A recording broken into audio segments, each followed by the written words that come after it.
रात्रपाडी ड्युटीवर असताना पोलीस उपनिरीक्षक संतोष वाघमारे व त्यांचे पथक पोलीस अंमलदार राहुल शेंडे यांना गोपनीय माहिती मिळाली की एक व्यक्ती पोलीस ठाणे अजनी हद्दीत MD विकायला येणार आहे. अशा माहितीवरून त्यांनी एक सापळा रचला आणि NDPS तरतुदीचे संपूर्णपणे पालन करण्यात आले व नमूद वर्णनाचा व्यक्ती हा शताब्दी चौकाच्या तिथे म्हणजे त्यापूर्वीच त्याला ट्रॅक करून पकडण्यात आले आणि पकडण्यात आले असता त्याची जेव्हा झडती घेण्यात आली तर त्याच्याजवळून 2.5 ग्राम त्याची पूर्ण विचारपूस केली असता त्याच्याजवळून 2.5 ग्राम MD मिळाली व त्याचं संपूर्ण नाव विचारले असता त्याचं संपूर्ण नाव हिमांशू शरदराव कडू वय 21 वर्ष, राहणार कांचनगंगा सोसायटी हिंगणार असे आढळून आले व त्याला सदर MD त्याने कुठून आणलेली आहे याबाबत विचारणा केली असता त्याने सांगितले की सदर MD त्याने मोरेश्वर उर्फ रोहन सुरेश मेश्राम राहणार कस्तुरी हाईट वाठोडा हद्दीत यांच्याकडून घेतलेली आहे.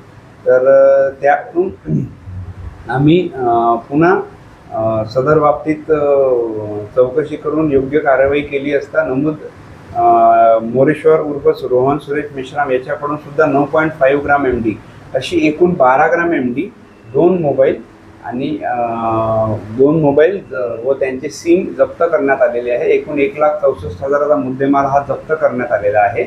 आणि सदर कारवाईमध्ये API सचिन निंबाळकर, उपनिरीक्षक संतोष वाघमारे, पोलीस हवालदार मनोज नेवारे, पोलीस हवालदार प्रकाश गाडेकर, पोलीस अंमलदार राहुल शिंदे यांचीच ही गोपनीय माहिती होती. पोलीस अंमलदार अतुल टिकले आणि रेश्मा शेख या लोकांनी पूर्ण रात्र जागून ही कारवाई केलेली आहे. माझी जनतेला एकच आव्हान आहे, जनतेला आणि नवपिढीला, की हे तुम्हाला प्रलोभन देऊन सुरुवातीला या अंमली पदार्थ फ्रीमध्ये देतात, पण त्याचा अंमली पदार्थांचा तुमच्या मज्जा संस्थेवर एवढे वाईट परिणाम होतात, त्यामुळे तुमचं पूर्ण आयुष्य खराब होतं, पूर्ण शरीर खराब होतं, पूर्ण ऑर्गन खराब होतात.